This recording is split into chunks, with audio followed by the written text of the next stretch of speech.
Swayam Prabha. Digital India. Educated India.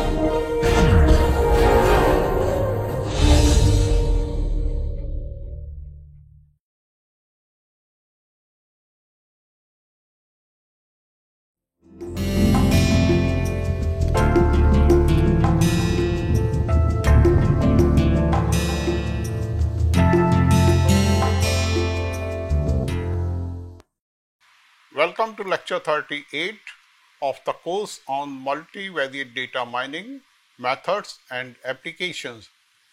The title of this lecture is SVM for linearly non-separable cases and SVM regression.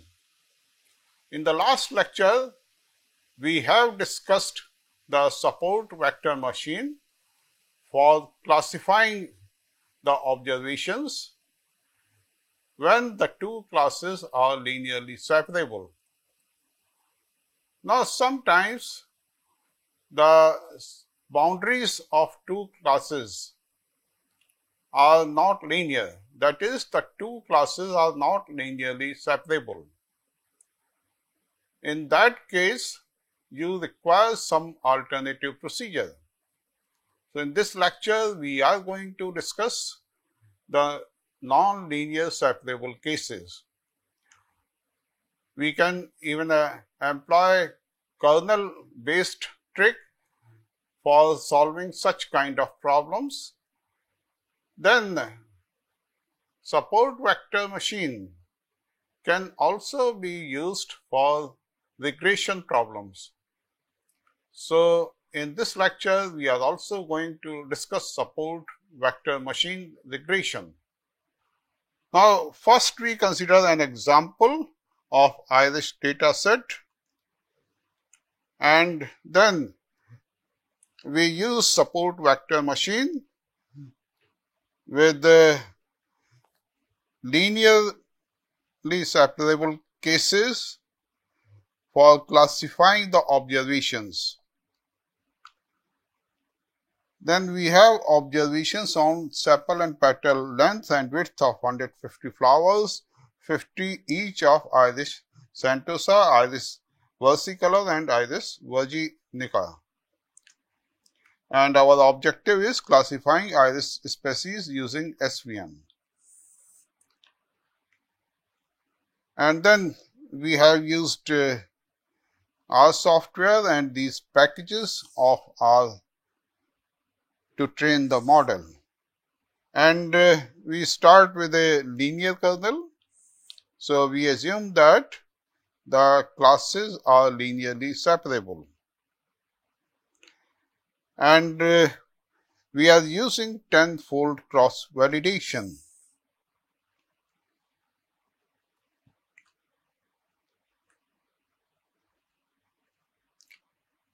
Now, this is the plot of the data. This is the plot of sepal width against sepal length. So, you observe three different classes in these plots.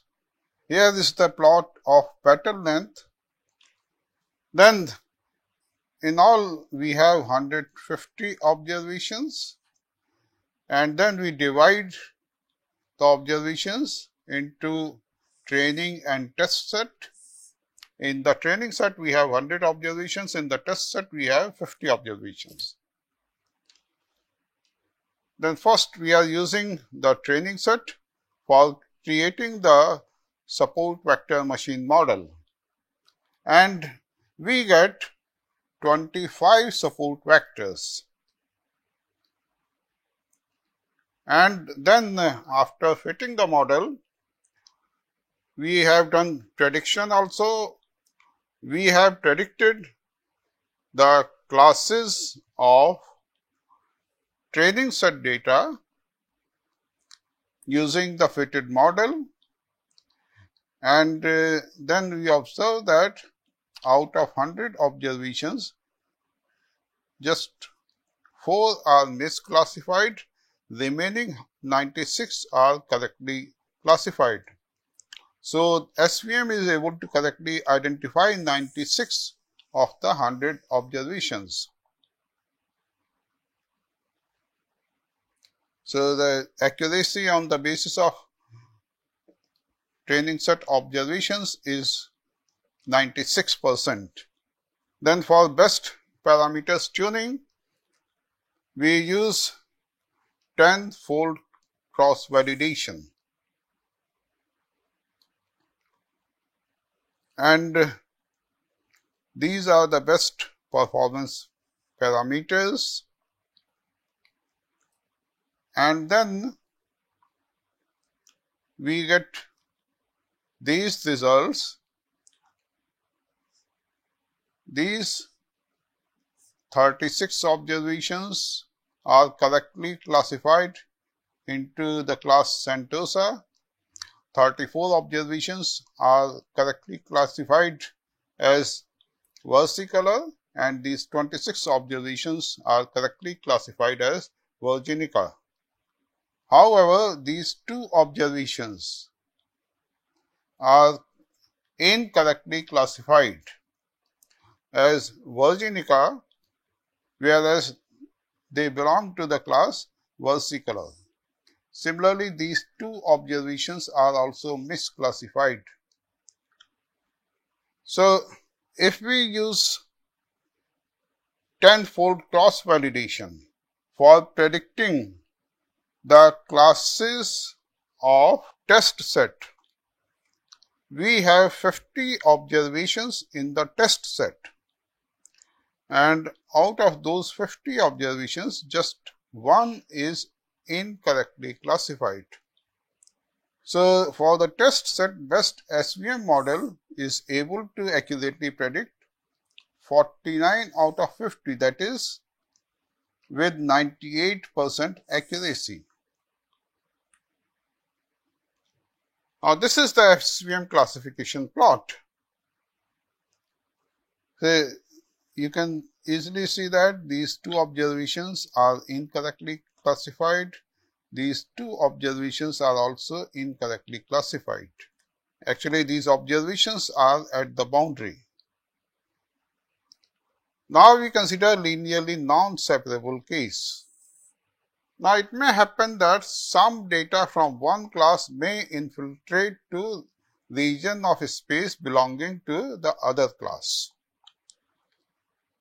Just see in this example, there are some observations which are infiltrating to the other class. Now, because of such overlaps, some of the overlapping points may be misclassified. Now, non-separable case occurs if two classes are non-linearly separable or no clear separability exists between the two classes. Now, if you have high noise level, means large variances in one or both of the classes, then this high noise level of one or both of the classes may cause overlapping classes. And in that case, the two classes may be non-linearly separable. Then the option is more flexible formulation leading to soft margin solution. So in support vector machine, we have support vectors, and then we classify on the basis of those support vectors. We are just using those support vectors. But if there are some points which are close to the support vectors or which are in the neighborhood of support vectors, then we are not using the information provided by those points. So, you are using the points which exactly lie on the support vector. But if there are some points which are very close to these margins, we are not using those points or the information provided by those points. So, one of the option is more flexible formulation leading to soft margin solution. And for this purpose, we introduce slack variable. Say psi I, which is greater than or equal to 0 for all xi yi belonging to the learning set, I equal to 1 to n. Then psi is the vector psi 1, psi 2, psi n.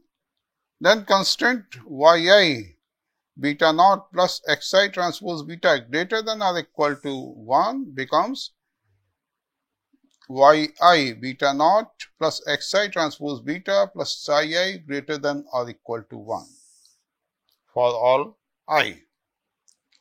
Data points obeying constraint have psi I equal to 0. Then we consider function of the slack variables. Say g sigma psi equal to summation I equal to 1 to n psi I to the power sigma. Now first we consider one norm soft margin optimization problem. In one norm soft margin optimization problem, we take sigma equal to 1. So in fact, here we have summation I equal to 1 to n psi I for sigma equal to 1. Then we have to find the values of beta naught, beta and psi. So for finding the values of beta naught, beta and psi, we minimize 1 upon 2 norm of beta square plus c times summation I equal to 1 to n psi I. Subject to the constraints psi I greater than or equal to 0 and yi beta naught plus xi transpose beta greater than or equal to 1 minus psi I. So in place of 1, now we have 1 minus psi I here. C greater than 0 is a regularization parameter, and Fp equal to Fp beta naught beta psi alpha eta. This is the primal function where Fp is equal to 1 upon 2 norm of beta square plus c times summation I equal to 1 to n psi I minus summation I equal to 1 to n alpha I yi into beta naught plus xi transpose beta minus 1 minus psi I minus summation I equal to 1 to n eta I psi I. So the expression for Fp is quite similar to what we get for the linearly separable case. The only difference is that we are getting this term, or we are getting psi I here, or we are getting this term. And it is just because of introducing the slack variables. Then alpha is equal to alpha 1, alpha 2, alpha n transpose, which is greater than or equal to 0. Each element of alpha is actually greater than or equal to 0. And eta is equal to eta 1, eta 2, eta n transpose, which is also greater than or equal to 0. Then we fix alpha and eta initially and differentiate Fp with respect to beta naught, beta and psi. And then we set the differential coefficient equal to 0. And then we obtain, say when we differentiate Fp with respect to beta naught, then just this term appears, all other terms have differential coefficient equal to 0, and here when we differentiate with respect to beta naught, we get minus summation alpha I yi. So we get minus summation alpha I yi equal to 0. When we differentiate with respect to beta, Then here actually norm of beta square is equal to beta transpose beta, and when we differentiate it with respect to beta, we get twice beta and then we have half here. So ultimately we get beta here, and then this term vanishes. Here we obtain summation I equal to 1 to n alpha I yi xi, and then all other terms have differential coefficient with respect to beta equal to 0. So we get this equation. Then we differentiate fp with respect to psi I. We obtain c minus alpha I minus eta I equal to 0 for all I equal to 1 to n. So this is the expression, and we differentiate it with respect to psi I. So we get c from here, and then we get minus alpha I from here and minus eta I from here. Now you have to solve 6, 7 and 8, and solving 6, 7 and 8 we obtain summation I equal to 1 to n alpha I yi equal to 0, and then we obtain the solution for beta as beta star equal to summation I equal to 1 to n alpha I yi xi, and then alpha I is equal to c minus eta I from here. Further, from equation 5, this is equation 5, and equation 9, we get the dual functions, say fd alpha equal to, we substitute the values of beta here. So we obtain summation I equal to 1 to n alpha I here minus half summation I equal to 1 to n alpha I alpha j yi yj into xi transpose xj. This is the same solution as that for the linearly separable cases, and in fact we get this value ft alpha just along the same lines as we get in the linearly separable cases. Then, making use of this constraint c minus alpha I minus eta equal to 0 and eta I greater than or equal to 0, we have alpha I lying between 0 and c. 0 less than or equal to alpha I less than or equal to c. This you can easily verify. Say c minus alpha I is equal to eta I, which is greater than or equal to 0. So c is greater than or equal to alpha I, and alpha I is greater than or equal to 0 also. Then Karush-Tucker conditions for I equal to 1 to n become, say, yi beta naught plus xi transpose beta minus 1 minus psi I greater than or equal to 0. In fact, we get the same kind of conditions which we get in the linearly separable cases, except that here instead of 1, now we have 1 minus psi I. Then psi I is greater than or equal to 0, alpha I greater than or equal to 0, eta I greater than or equal to 0. And then we have the condition alpha I yi beta naught plus xi transpose beta minus 1 minus psi I equal to 0. Again, except this slack variable psi I, we have the same condition as we get for the linearly separable cases. And then condition, the last condition is psi I alpha I minus C equal to 0.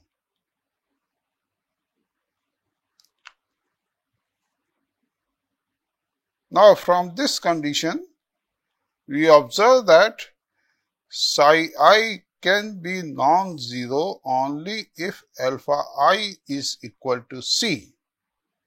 And from 13 and 14, we can obtain the optimal bias beta naught. We can use these two equations 13 and 14 to find the solution for beta naught. Now we write this dual maximization problem using the matrix notation. We have to obtain alpha to maximize FD alpha equal to Ln transpose alpha minus half alpha transpose H alpha.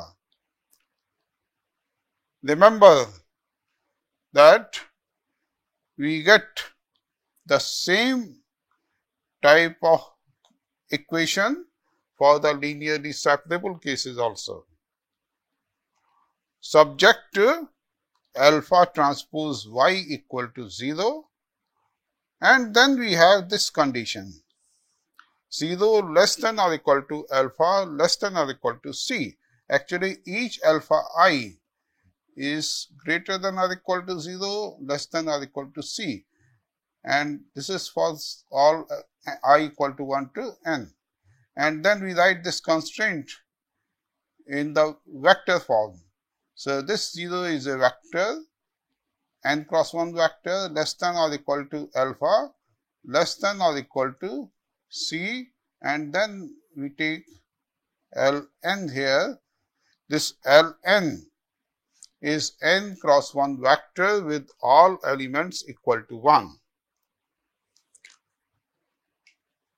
Now, this is actually box constraint, as alpha is constrained by the box of side C and in the positive authent. Say all alphas lie within a box. Just for example, suppose n is equal to 2. Then say suppose in this direction we take alpha 1, in this direction we take alpha 2. Then this is the box. This point is C, and alpha 1, alpha 2 lie within this box. Then box constraint restricts the influence of each observation in determining the solution. Say in determining the solution for the linearly separable case, we use only those points which are the support vectors. Here, this box constraint restricts the influence of all other observations in determining the solutions. So, in linearly separable case, except the support vectors, all other points are not influencing the solution. Here, only those points are influencing the solutions which are lying within the box. Then feasible region for the solution is the intersection of the hyperplane alpha transpose Y equal to 0 with 0 less than or equal to alpha less than or equal to C times Ln. Now, if C is equal to infinity, it reduces to the hard margin separable case. Hard margin separable case means only the support vectors are playing the role in finding the solution. Now suppose SV is the set of support vectors containing observations in L and which also satisfy constraint 11, and alpha head is solution of this optimization problem. Then the optimal weight vector is beta head equal to, we take summation over all I belonging to SV, alpha I head yi xi. So we get the similar kind of expression for beta head which we have obtained for the linearly separable cases when we are using the hard marginal solution. Now we consider nonlinear support vector machine. Now suppose the linear classifier is not appropriate for the data set and nonlinear classifier is required. A nonlinear classifier is appropriate for the data set. Then what we can do is we transform each xi belonging to RR in L using nonlinear mapping. Say phi is the mapping from RR to H, where H is a feature map. Remember that similar kind of mapping we have used for nonlinear principal component analysis also. In nonlinear principal component analysis, how we proceed? Say we transform each of the xi's which belong to RR using a nonlinear mapping like this. And then we employ principal component analysis to these vectors which we have obtained in the feature space after the transformation. Now suppose H is an H dimensional feature space and phi xi is equal to phi 1 xi, phi 2 xi, so on phi nh xi transpose, and this belongs to the feature space H for all I equal to 1 to n. And phi xi yi, this is the transformed sample where yi belongs to minus 1, 1. So this yi identifies the two classes. So basically what we have done, we have transformed each of xi's to H using this function phi, and this H is of very high dimensions, it is nh dimensional feature space, and then we consider phi xi which is nh cross 1 vector. So phi xi belongs to H for all I equal to 1 to n, and then we replace our original sample which was xi yi for all I equal to 1 to n by phi xi yi. So this is the transformed sample. Here, as earlier, yi belongs to minus 1, 1, and yi is the response variable which identifies the two classes.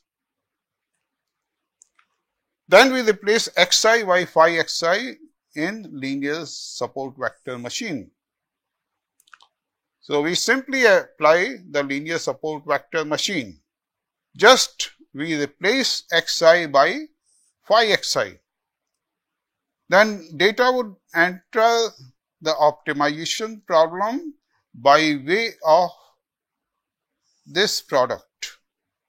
Say the inner product of phi xi, phi xj, or phi xi transpose phi xj. Remember that we only require xi transpose xj in the solution for linearly separable support vector machine. So we only require phi xi transpose phi xj.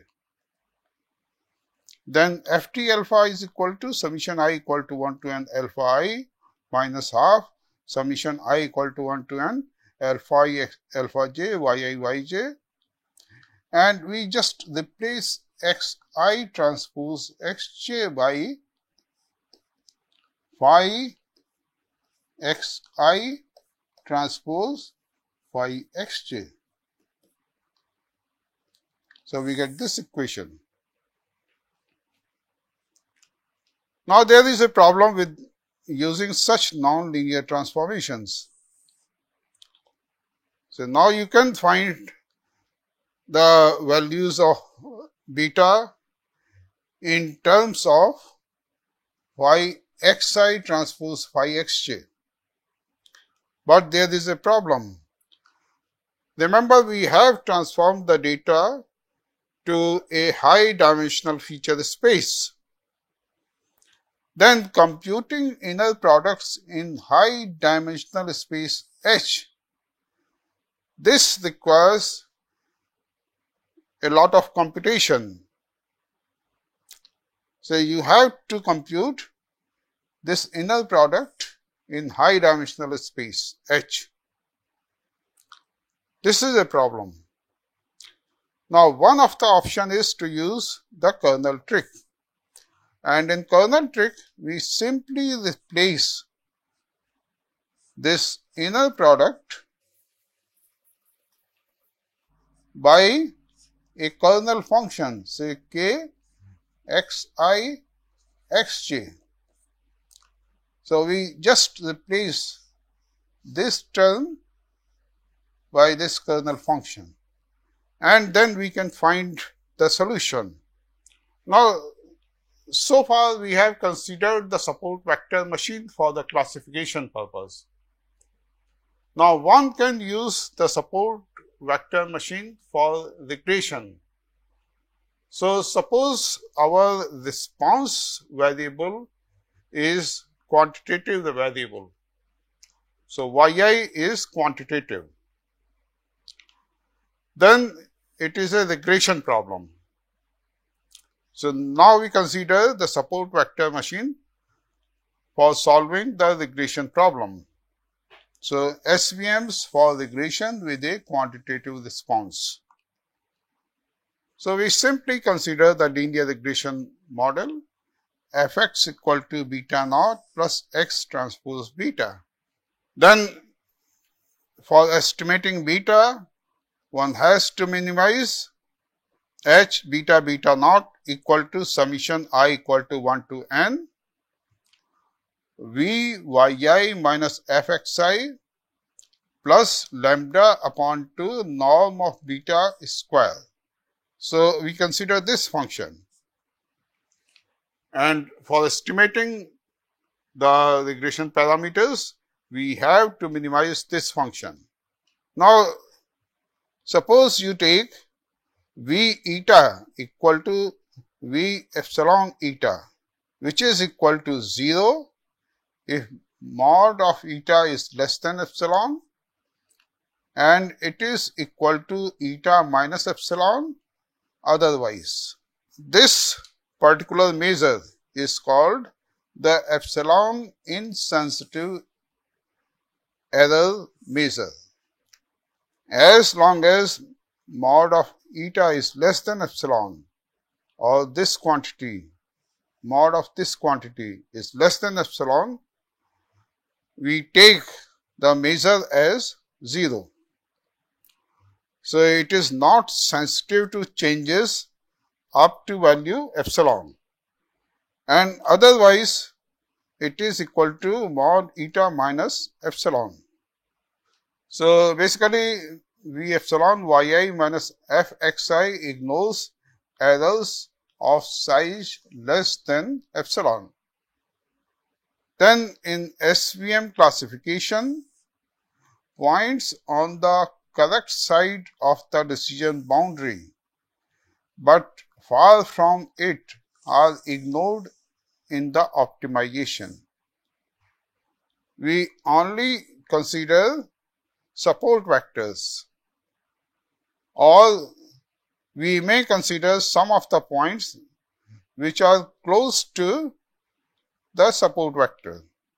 But if some points are far from the decision boundary, we completely ignore those points.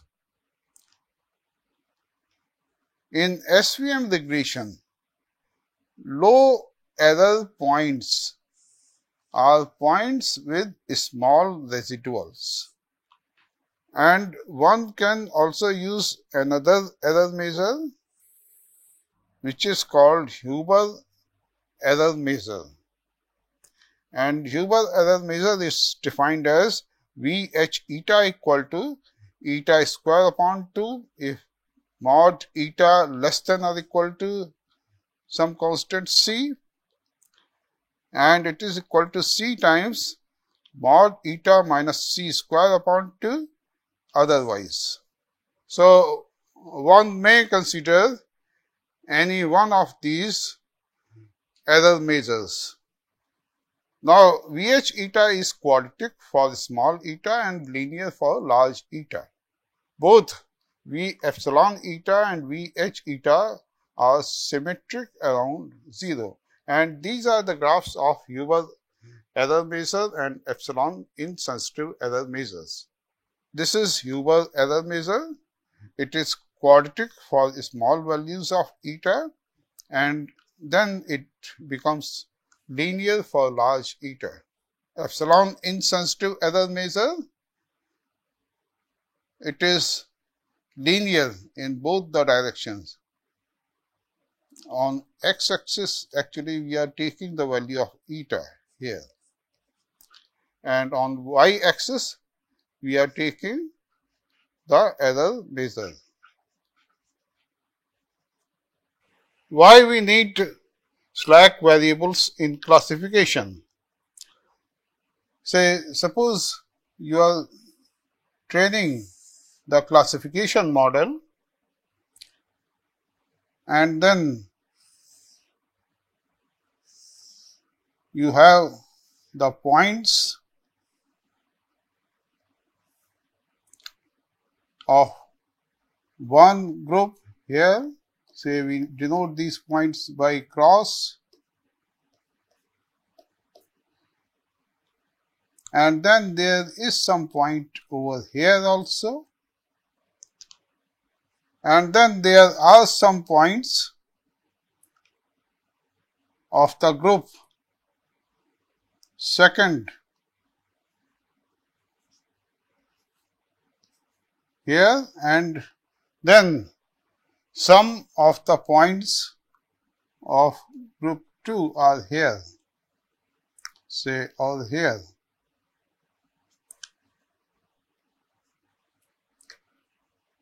Then this is your slack variable, say psi 1. This one is your slack variable psi 2.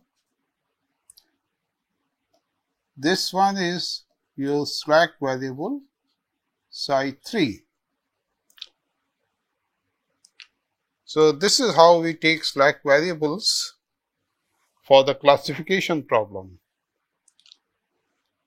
In the regression problem, suppose we are taking epsilon insensitive error measure.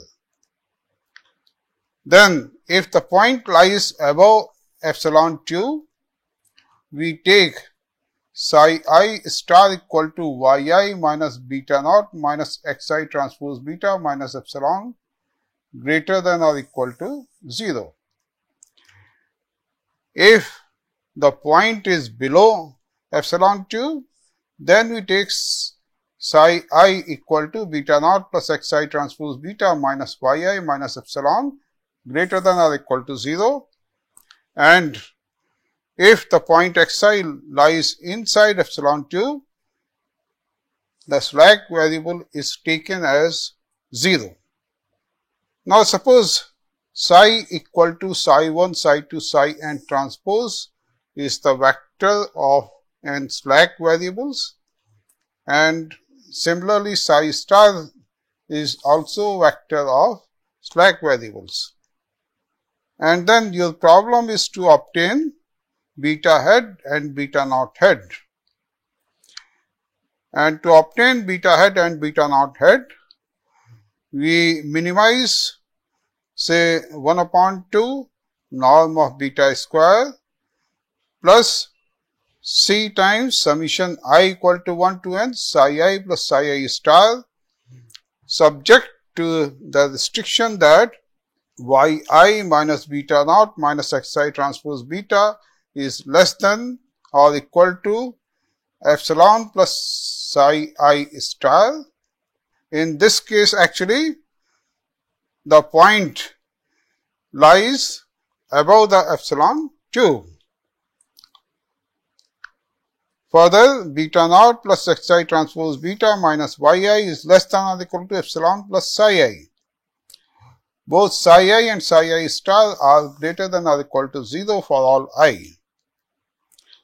Then we use the method of Lagrange's multipliers, and we define this function f d beta equal to 1 upon 2 norm beta square plus c times summation I equal to 1 to n psi I plus psi I star minus, then we take summation I equal to 1 to n alpha I yi minus beta naught minus xi transpose beta minus epsilon minus psi I star minus summation I equal to 1 to n alpha I star beta naught plus xi transpose beta minus yi minus epsilon minus psi I minus summation I equal to 1 to n ci psi I star minus summation I equal to 1 to n di psi I. Here alpha i's and alpha I stars are the Lagrange's multipliers. And then what we do, we take the derivatives with respect to beta naught, beta, psi I and psi I star. And then we set the derivatives equal to 0, and then we solve the equations for beta. Here I am not going into the details of the derivation. Just the derivations are just along the same lines as the derivation for classification case. Ultimately, we obtain beta head equal to summation I equal to 1 to n alpha I head star minus alpha I head into xi, and then f head x is equal to summation I equal to 1 to n alpha I head star minus alpha I head, the inner product of x xi plus beta naught. Now, a subset of the solution values alpha I star minus alpha I are non-zero, and for that subset of the solution values, the associated data values are the support vectors. Further, the solution depends on the input values only through the inner product xi xj, or you can say that xi transpose xj. So, just like the classification problem, suppose you have to generalize the regression problem for non-linear regression. Then again we proceed like this. We map R to the high dimensional feature space, say H, using the function phi, just like what we did in case of classification problem. And then we simply replace xi by phi xi, and ultimately the solution depends upon phi xi transpose phi xj. And if you want to use the kernel trick, then you can replace it by some kernel function k xi xj. So this is how you can solve the nonlinear regression problem also by using the support vector machine. Now we consider this example. In this example, the data has been generated on two variates, and then the data classified using the kernel SVM.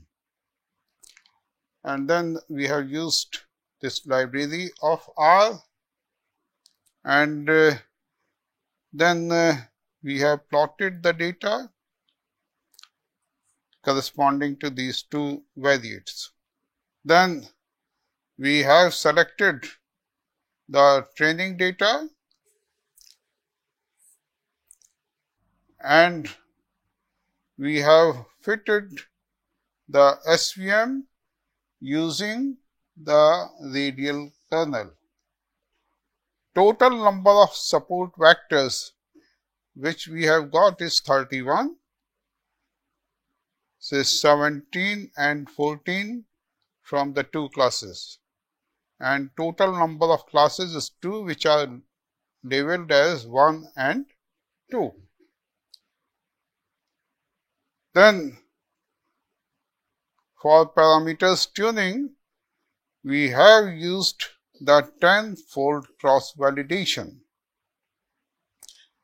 and then using this table we obtain the best parameters, and for that purpose we look at the parameter values which are corresponding to minimum error. So here we obtain the minimum error, and corresponding to this minimum error, the value of gamma is 0.5. And from here you observe the value of cost also, which is 10. So we get these best parameters, and this is the best performance, this one. Now this is the SVM classification plot. And if you look at this figure, then you observe that the number of training errors is large. And if we increase the value of cost, then it reduces the number of training errors. But then it leads to more irregular decision boundaries with the risk of overfitting the data. So if we increase the value of the cost, then we get this kind of figure. Now the number of errors is much smaller than the previous case, this case. But in the second plot, the boundaries are more irregular. And in this case, these are the results. So these 72 observations are from class 1 and they are classified into class 1. These 20 observations are from class 2 and classified into the class 2, and these observations are misclassified. So here actually this yellow color represents one class and this red color represents the another class. So although here there seems to be improvement in the result, but the boundaries are not so regular as in the previous case. So there may be a risk of overfitting for this SVM classification. So in this lecture, we have discussed support vector machine, where the classes are non-separable. Now, there might be one of the two reasons for this. Say, either it is because of the presence of noise in the two classes, and in that case, you require more flexible formulation. And the second possibility is that the two classes are non-linearly separable. So in this case, we map the observations from the R-dimensional Euclidean space to a very high dimensional feature space using a function, say phi, and then we apply linear support vector machine or support vector machine with linearly separable case to phi xis. Further, we have also discussed the support vector machine to solve regression problem. And then we have discussed an example in which we have applied support vector machine to generated data set, randomly generated data set using kernel technique. So I am going to stop here. Thank you.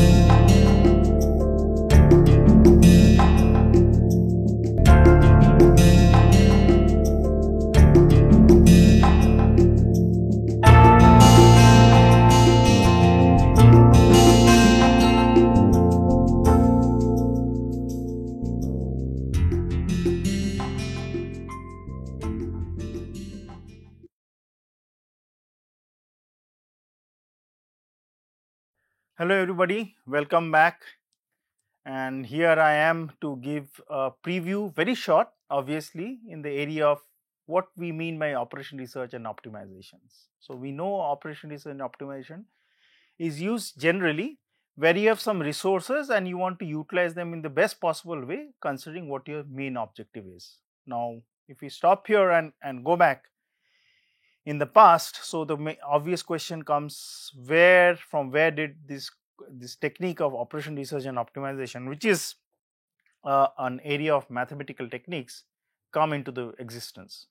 So generally, even though the work has started from areas of mathematics, economics, but generally it is considered that operation research and optimization were very heavily used, and it became popular during World War II in trying to schedule different resources, manpower, armaments, considering there were resource constraints, time constraints, and space constraints, and so on and so forth.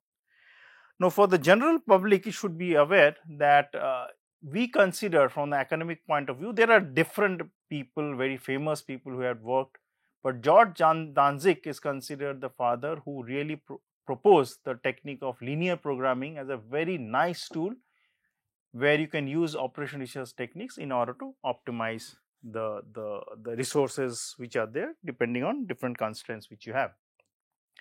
And after that, things have really moved very fast. They have been developing throughout the world. They have been usage. They are different type of societies, so on and so forth. And in course of time, we see and we still find exciting areas of application. But theoretically, there has been a growth in techniques like robust optimization, stochastic optimization, dynamic programming, parametric programming, nonlinear programming, so on and so forth, and they are used depending on the concept and the areas of application which we see for either finance, for marketing, for scheduling, for engineering field, and so on and so forth. Now, application of OR and optimization, if somebody asks, is a very difficult question to answer, because if I start now, it will almost take about 1 hour to give you all the areas of application of optimization operation research are. But to keep it very brief, considering that you are all ready and eager to take that as a subject, I will just highlight the areas of applications, some of which are in scheduling, in assignment problem, in facility location, like you want to build up a factory, you want to build up some storehouse, so on and so forth. It is used in network flows, like you want to transport some goods, transport manpower from one area to another area. So, how we will try to basically do it in the best possible way. What is best would obviously depend on how you are trying to use optimization as a tool in different areas. It can be used, operation research and optimization can be used in health services, in financial portfolio management, asset liability management, game theory, and so on and so forth. Now, in the recent past, even though it is very well known, but still I would like to highlight the point that the computing powers and the techniques of operation research and obviously in statistics has exponentially grown. And with very sophisticated programming being available, like we know that there is MATLAB, there is R, there is SAS, which are different type of optimization tools. We see nowadays that operation research and optimization is also used in health sciences, in gene replication theory, in area of, say for example, prediction of weather, in the area of, say for example, prediction of earthquake, how you find out the best possible way to take actions such that it meets your overall demand. Say for example, in prediction of earthquakes, you would like to basically build up your houses, build up the dams, build up the overall locations of people staying in different localities in such a way that the minimization of the losses are sustained. Furthermore, after the advent of computing and advent of different techniques, we see many meta heuristic and heuristic techniques are very heavily used in parlance of operation research and optimization by joining them together such that you get the best benefit. So, if the question arises what are the meta heuristic techniques, I would again be very brief, because again there is a huge amount of literature, huge amount of application areas, huge amount of research which are being done in the area of genetic algorithm, taboo search, ant colony optimization, simulated annealing, then in the area of particle swarm optimization, in the area of artificial immune system, and so on and so forth. In the coming years, it is thought, and definitely with some positive viewpoint, that the area of multi-criteria decision making and multi-objective programming, where you use different type of tools and use the different advancement of optimization which has been made in such a way that you can basically optimize two different objective functions which are there in front of you, such that either if considering the area of finance, you can either maximize your return for the portfolio or minimize the risk also. Or say for example, you want to basically have a layout such that minimization of cost is one factor and the maximization of, say for example, benefit which accrues to different type of users in this overall layout can be attained at the same time. So, obviously it means that what we are seeing is a huge application of optimization along with different type of computing and heuristic techniques, such that in years to come this area of optimization would become one of the best tools where you accrue and get the benefits in the best possible way. And I am sure that the students or the participants who will take this course will find it an exciting add-on to their CVs and to their curriculum vitae, such that they can understand the techniques, how they can be used in the best possible practical sense. Thank you.